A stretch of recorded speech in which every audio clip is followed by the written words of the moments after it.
Assalamualaikum warahmatullahi wabarakatuh. Perkenalkan, nama saya Niko Swendra, peserta pelatihan dasar calon pegawai negeri sipil Provinsi Bengkulu.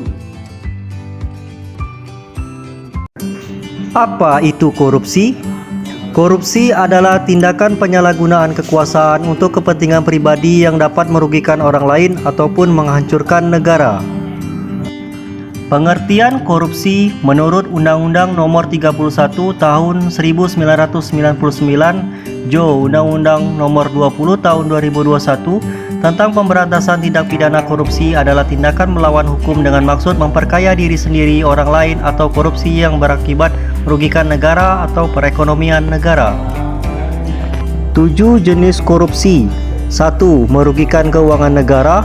2. Suap menyuap. 3. Penggelapan dalam jabatan. 4. Pemerasan.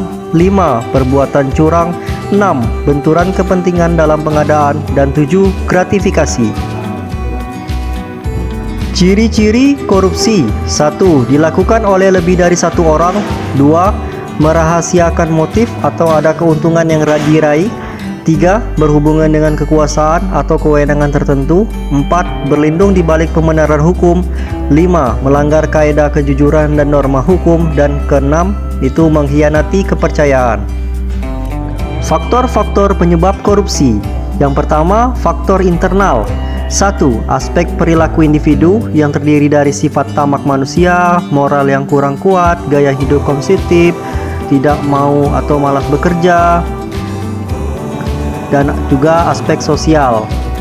Kemudian faktor eksternal yang terdiri dari 1. Aspek hukum, 2. aspek ekonomi, 3. aspek politik, dan 4. aspek organisasi. Dampak korupsi. Dampak korupsi pada tatanan perekonomian makro.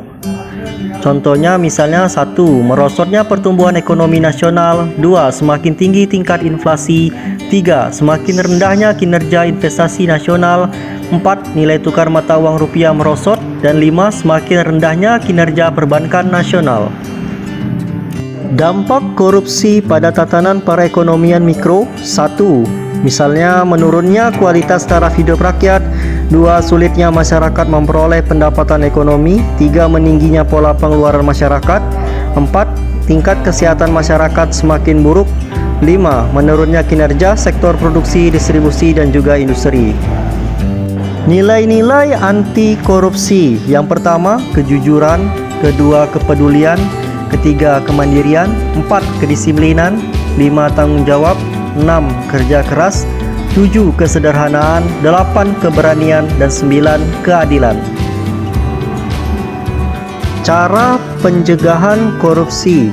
Yang pertama itu perbaikan mulai dari sistem. Contohnya adalah peraturan perundangan, reformasi birokrasi, penegakan etika profesi dan tata tertib lembaga, dan yang terakhir penerapan prinsip good governance. Pencegahan korupsi dilakukan dengan cara perbaikan mulai dari manusianya, seperti memperbaiki moral, meningkatkan kesadaran hukum, mengentaskan kemiskinan, dan memilih pemimpin yang bersih, jujur, dan anti korupsi. Nilai-nilai anti korupsi. Yang pertama, kejujuran. Kedua, kepedulian. Ketiga, kemandirian. 4. Kedisiplinan. 5. Tanggung jawab. 6. Kerja keras. 7. Kesederhanaan. 8. Keberanian. Dan 9. Keadilan.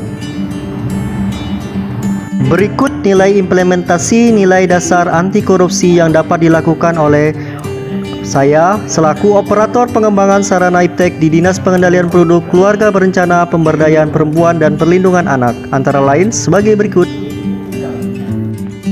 Jujur, yaitu dengan cara saya selaku operator pengembangan sarana iptek memberikan data yang sebenarnya kepada masyarakat yang membutuhkan ataupun instansi terkait. Peduli, yaitu dengan membantu rekan kerja yang mengalami kesulitan, dan juga saya juga sering berbagi ilmu kepada rekan-rekan staf yang mengalami kesulitan. Mandiri, melaksanakan tugas tanpa menunggu perintah atasan. Kemudian mengeksploitasi potensi dan meningkatkan kemampuan dalam diri. Kemudian saya juga mampu mengambil sikap dalam situasi kritis. Disiplin. Saya menerapkan prinsip disiplin dengan cara datang tepat waktu, mentaati segala peraturan perundang-undangan dan instansi, dan juga berpakaian sesuai jadwal. Tanggung jawab. Melaksanakan tugas dengan sepenuh hati. Kerja keras. Saya berdedikasi dalam bekerja, tidak mengeluh terhadap kinerja yang saya lakukan.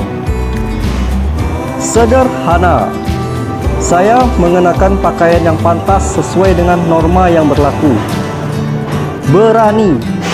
Terbuka dalam menerima kritikan, berani menyatakan pendapat, dan juga saya berani mengatakan tidak jika itu benar adanya. Adil. Mampu bersikap adil kepada semua orang. Kemudian saya juga berpegang teguh pada kebenaran. Mungkin itu saja yang saya dapat sampaikan. Terima kasih.